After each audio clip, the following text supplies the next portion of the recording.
എന്താണോ ഞെട്ടുന്നത്? ഞെട്ടിക്കുന്ന വാർത്തയാണ് ആശാനെ. എന്താ പെട്ടെന്ന് വായിക്കേ.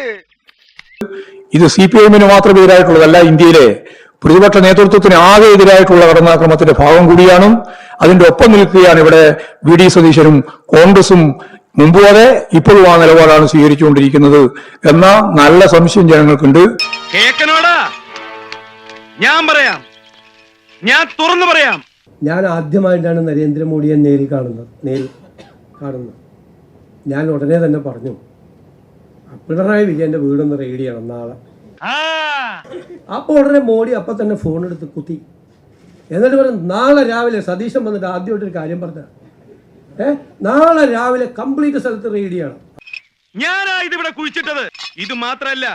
അപ്പൊ ഞാൻ പറഞ്ഞു, ഒരു സ്ഥലത്ത് പോരാ, 12 സ്ഥലത്ത് ചെയ്യണം. ആ സതീശൻ പറഞ്ഞേക്കണത് 12 സ്ഥലത്ത് റെയ്ഡ് ചെയ്യാന്നാ പറഞ്ഞേക്കണത്. അങ്ങനെ 12 സ്ഥലത്ത് റെയ്ഡ് ചെയ്യും. കിട്ടിയാ? ഇല്ല, ചോദിച്ചു വാങ്ങിച്ചു. പോവാ.